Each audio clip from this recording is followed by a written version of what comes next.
കേരളത്തിലെ ഈ നിയമസഭാ ഉപതെരഞ്ഞെടുപ്പിൽ അതുപോലെ തന്നെ ലോക്സഭാ ഉപതെരഞ്ഞെടുപ്പിൽ 3-ലും ദയനീയമായി തോൽക്കുകയും പാലക്കാട് 2-ാം സ്ഥാനത്ത് മാത്രം എത്തുകയും ചെയ്ത പാർട്ടിയുടെ നേതാവിൻ്റെ വാർത്താ സമ്മേളനമാണ് ഇപ്പോൾ നമ്മൾ കണ്ടത്. BJP സംസ്ഥാന അധ്യക്ഷൻ കെ സുരേന്ദ്രൻ്റേത്.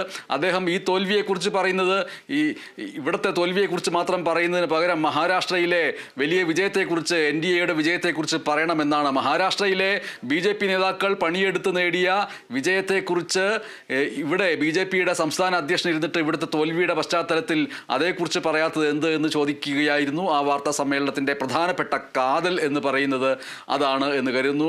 ബിനോയ്, നമ്മൾ ചേലക്കരയെക്കുറിച്ചാണ് സംസാരിച്ചതെങ്കിലും തൽക്കാലത്തേക്ക് ഒരു യൂട്ടേൺ എടുക്കുന്നു. ഈ യൂട്ടേൺ എന്ന് പറയുന്നത് കെ സുരേന്ദ്രൻ്റെ വാർത്താ സമ്മേളനം ഇപ്പോൾ പൂർത്തിയായിരിക്കുകയാണ്. കെ സുരേന്ദ്രൻ്റെ മുഖത്ത് വലിയ സന്തോഷങ്ങളൊന്നുമില്ല, ഒരിക്കലും ഉണ്ടാവുകയുമില്ല. എന്നാൽ ഈ തെരഞ്ഞെടുപ്പ് തോൽവിയും ജയവും സ്വാഭാവികമാണ് എന്നൊക്കെ പറഞ്ഞ് കൃത്യമായിട്ടൊരു വിലയിരുത്തൽ നടത്താതെ പോവുകയാണ് ചെയ്തിട്ടുള്ളത്. കെ സുരേന്ദ്രനെ സംബന്ധിച്ചിട്ട് BJPയുടെ സംസ്ഥാന അധ്യക്ഷൻ എന്നുള്ള പദവിയുടെ ഭാവി എന്തായിരിക്കും എന്നാണ് കരുതുന്നത്? തീർച്ചയായിട്ടും കെ സുരേന്ദ്രനെ സംബന്ധിച്ചിടത്തോളം പാലക്കാട്ടെ മത്സരം ഒരു പ്രസ്റ്റീജ് മത്സരമായിരുന്നു. കാരണം അവിടുത്തെ സ്ഥാനാർത്ഥി നിർണയം ഉൾപ്പെടെയുള്ള കാര്യങ്ങളിൽ കെ സുരേന്ദ്രൻ മുൻകൈയെടുത്താണ് അവിടെ ആ സ്ഥാനാർത്ഥി നിർണയം പോലും നടത്തിയത്. കാരണം ആ സ്ഥാനാർത്ഥി നിർണയവുമായി ബന്ധപ്പെട്ട ആദ്യഘട്ടത്തിൽ ശോഭാ സുരേന്ദ്രൻ്റെ പേര് വന്നിരുന്നു, ഒപ്പം മറ്റു ചില പേരുകൾ കൂടെ ചേർത്ത് വന്നിരുന്നു. അതൊന്നും തന്നെ പരിഗണിക്കാതെ സി കൃഷ്ണകുമാറിനെ സ്ഥാനാർത്ഥിത്വത്തിലേക്ക് കൊണ്ടുവരുന്നതിൻ്റെ പിന്നിൽ കെ സുരേന്ദ്രൻ മാത്രവുമല്ല, കെ സുരേന്ദ്രൻ വലിയ പ്രതീക്ഷ പാലക്കാട് വെച്ച് പുലർത്തിയിരുന്നു എന്നുള്ളത് ഉറപ്പായിരുന്നു. കാരണം ഇന്നലെ ഞാൻ BJPയുടെ ചില നേതാക്കന്മാരുമായിട്ടൊക്കെ സംസാരിച്ചപ്പോൾ അവർ പറഞ്ഞിരുന്നത് ഒരു 2000-നും 5000-നും ഇടയിലുള്ള ഭൂരിപക്ഷത്തിൽ സി കൃഷ്ണകുമാർ അവിടെ നിന്ന് നിയമസഭയിലേക്ക് എത്തും എന്നാണ് പറഞ്ഞത്. പക്ഷേ ആ പ്രതീക്ഷകളൊക്കെ അസ്ഥാനത്തായിപ്പോയി എന്നുള്ളതാണ് ഏറ്റവും ശ്രദ്ധേയമായ കാര്യം. കാരണം അവർ പ്രതീക്ഷിച്ചിരുന്ന ഏറ്റവും വലിയ ഒരു വോട്ട് കിട്ടുന്ന കേന്ദ്രം പാലക്കാട് നഗരസഭയായിരുന്നു. ഈ പാലക്കാട് നഗരസഭയെ സംബന്ധിച്ചിടത്തോളം നമ്മൾ മനസ്സിലാക്കേണ്ടത് കഴിഞ്ഞ പ്രാവശ്യം മെട്രോമാൻ ഈ ശ്രീധരന് കിട്ടിയത് 50,000 വോട്ടാണെങ്കിൽ ഇത്തവണ അത് വളരെ കുറഞ്ഞിട്ടുണ്ട്, 38,000-ഓളമായി കുറഞ്ഞു കഴിഞ്ഞിരിക്കുന്നു അത് BJPക്ക്. അവിടെ നമ്മൾ പാലക്കാട് നഗരസഭ ഇനി അടുത്ത തെരഞ്ഞെടുപ്പിൽ UDF ഭരിക്കും, കോൺഗ്രസ് ഭരിക്കുമെന്നാണ് സന്ദീപ് വാര്യർ എന്ന് പറഞ്ഞിട്ടുള്ളത്. തുടരാം. അതെ, തീർച്ചയായിട്ടും അങ്ങനെയാണ് പറഞ്ഞത്. കാരണം പാലക്കാട് നഗരസഭ പിടിച്ചെടുക്കുകയാണ് കോൺഗ്രസിൻ്റെ അടുത്ത ലക്ഷ്യം. അതുതന്നെയാണ് കെ സുധാകരനും പറഞ്ഞത്. ഇനി നഗരസഭയാണ് ലക്ഷ്യം, അത് പിടിച്ചെടുക്കും. തദ്ദേശ ഭരണ തെരഞ്ഞെടുപ്പിൽ പാലക്കാട് നഗരസഭ കോൺഗ്രസിനോടൊപ്പം ചേരും എന്നാണ് സന്ദീപ് വാര്യർ വളരെ ആവേശത്തോടു കൂടി പറഞ്ഞത്. വൈകാരികമായും ആ വാക്കുകൾ അദ്ദേഹം ഉപയോഗിച്ചു. കാരണം അദ്ദേഹം പാലക്കാട് നഗരസഭയുമായി ബന്ധപ്പെട്ട് പ്രവർത്തിക്കുന്ന ആൾ കൂടി ആയതുകൊണ്ടായിരിക്കാം അത്തരം വാക്കുകൾ അല്ലെങ്കിൽ പദങ്ങൾ അദ്ദേഹം ഉപയോഗിച്ചെന്ന് നമുക്ക് പറയാൻ കഴിയും. കാരണം ഇവിടെ നമ്മൾ മനസ്സിലാക്കേണ്ടത് ആദ്യത്തെ ഒരു റൗണ്ടിൽ ആണ്, അല്ലെങ്കിൽ 1-ാം റൗണ്ടിൽ 2-ാം റൗണ്ടിലുമാണ് കൃഷ്ണകുമാറിന് കാര്യമായ ഒരു മത്സരം അവിടെ കാഴ്ചവെക്കാൻ കഴിഞ്ഞത്. പിന്നീട് പ്രതീക്ഷിച്ച സ്ഥലങ്ങളിലൊക്കെ തന്നെ വലിയ തരത്തിൽ ഒരു മത്സരം കാഴ്ചവെക്കാൻ കഴിഞ്ഞില്ല.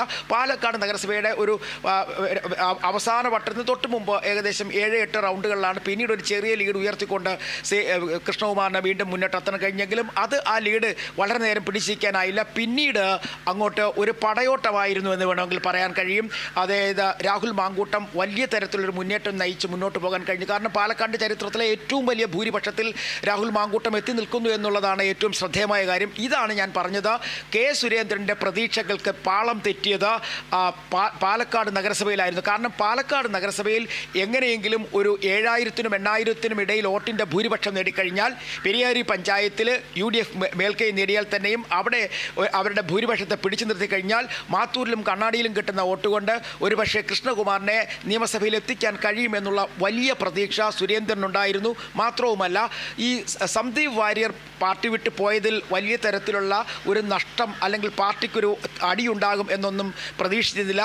കാരണം ഈ കൽപ്പാത്തി രഥോത്സവവുമായി ബന്ധപ്പെട്ട് വന്നതിന് ശേഷം മടങ്ങാത്ത ആളുകൾ, ഒപ്പം ഈ സമീപകാലത്ത് BJPക്കുണ്ടായ നേട്ടങ്ങൾ, ഇതെല്ലാം കൂടി ക്രോഡീകരിച്ചുകൊണ്ട് കുറഞ്ഞത് ഒരു 2,000-നും 5,000-നും ഇടയിലുള്ള ഭൂരിപക്ഷം കിട്ടുമെന്നുള്ള പ്രതീക്ഷയായിരുന്നു. മാത്രമല്ല കെ സുരേന്ദ്രൻ അവിടെ തമ്പടിച്ചുകൊണ്ട് തന്നെയായിരുന്നു ശ്രീ രാധാകൃഷ്ണന് വേണ്ടിയിട്ടുള്ള ഒരു തെരഞ്ഞെടുപ്പ് പ്രചരണം നടത്തിയത്. പക്ഷേ ഇപ്പോൾ അദ്ദേഹം ഒഴിഞ്ഞുമാറലാണ് നടത്തുന്നത്. കാരണം ഈ മണ്ഡലത്തിൽ മാത്രമല്ല മറ്റെല്ലാ മണ്ഡലങ്ങളിലും BJPക്ക് ഒരു വലിയ തിരിച്ചടി ഉണ്ടായിട്ടില്ല, BJPക്ക് നേട്ടങ്ങൾ മാത്രമേ ഉണ്ടായിട്ടുള്ളൂ. കാരണം അദ്ദേഹം പറഞ്ഞ ചില കണക്കുകളൊക്കെ വെച്ച് നോക്കുമ്പോൾ പാർലമെൻറ്റ് തെരഞ്ഞെടുപ്പുമായി ബന്ധപ്പെട്ട കണക്കുകളുടെയൊക്കെ കാര്യങ്ങളാണ് നിരത്തുന്നത്. പക്ഷേ എങ്കിൽ തന്നെയും പ്രതീക്ഷിച്ചതിൽ നിന്നും വളരെയധികം അപ്രതീക്ഷിതമായൊരു തിരിച്ചടി BJPക്ക് ഉണ്ടായിരിക്കുന്നു. ഇനി വലിയ സമീപകാലത്തൊന്നും തന്നെ ഈ മണ്ഡലത്തിലേക്ക് BJPക്ക് തിരിച്ചു തിരിച്ചു വരാൻ കഴിയുമോ എന്നുള്ള കാര്യവും പരിശോധിക്കേണ്ടിയിരിക്കുന്നു. കാരണം അത്തരത്തിൽ വലിയൊരു ഭൂരിപക്ഷത്തോടു കൂടി പ്രത്യേകിച്ചും BJPയുടെ വലിയ മേൽക്കൈയുള്ള BJPക്ക് ഏറ്റവും കൂടുതൽ സ്വാധീനമുള്ള പാലക്കാട് നഗരസഭ കൈവിട്ടു എന്ന് പറയുമ്പോഴേക്കും അതിന് തിരിച്ചു പിടിക്കുക എന്നുള്ളത് വലിയ ബുദ്ധിമുട്ടുള്ള കാര്യമാണ്. ഒപ്പം ഇനി വലിയ പരീക്ഷണങ്ങൾ മറ്റ് സംസ്ഥാനങ്ങളുടെ കാര്യത്തിലാണ് എങ്കിൽ, ഇതര സംസ്ഥാനങ്ങളുടെ കാര്യത്തിലാണ് എങ്കിൽ അത് അവിടെ മറ്റ് സമീപ മണ്ഡലങ്ങളിലൊക്കെ BJPക്ക് വലിയ വിജയങ്ങൾ ഉണ്ടാവും. ഏതെങ്കിലും ഒരു മണ്ഡലത്തിൽ പരാജയപ്പെട്ടിട്ടുണ്ടെങ്കിൽ അത് പരിഹരിക്കാവുന്നതേ ഉള്ളൂ. പക്ഷെ കേരളത്തെ സംബന്ധിച്ചിട്ട് BJP അതിൻ്റെ ഏറ്റവും വലിയ പ്രധാനപ്പെട്ട അജണ്ടയായിട്ട് മുന്നോട്ട് വയ്ക്കുകയും RSSന്റെ സമാന്തരമായ പ്രവർത്തനം ഒരു ഭാഗത്ത് സൈലൻ്റായിട്ട് നടക്കുകയും പ്രത്യക്ഷത്തിൽ BJPയുടെ പ്രവർത്തനങ്ങൾക്ക് വേണ്ടി കേന്ദ്ര സർക്കാരിൻ്റെ ഭാഗത്തു നിന്ന് വലിയ രീതിയിലുള്ള തുക വിനിയോഗിക്കുകയും ഒക്കെ ചെയ്തിട്ടും ആ അർത്ഥത്തിലുള്ള ഒരു ഗുണഫലവും ഉണ്ടാവുന്നില്ല എന്ന് മാത്രമല്ല, കേരളത്തിലെ ഏറ്റവും അധികം ഊന്നൽ നൽകപ്പെട്ട ഇടമായ പാലക്കാട്ട് പോലും അത് സാധ്യമാകാതെ വരുന്നതിൻ്റെ പ്രത്യാഘാതം എന്നുള്ളത് ആണ് എൻ്റെ മുമ്പിലുള്ള ചോദ്യം എന്ന് പറയുന്നത്. ഞാൻ DB നോയിലേക്ക് തിരികെ വരാം.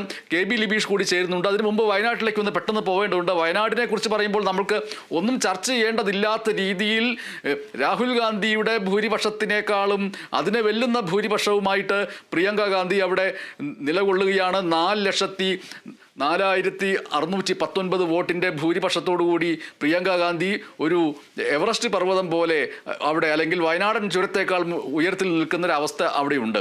സ്വാഭാവികമായിട്ടും പ്രിയങ്ക ഗാന്ധിയുടെ മേലുള്ള ഉത്തരവാദിത്തം വളരെ കൂടുകയും ചെയ്യുന്നുണ്ട്.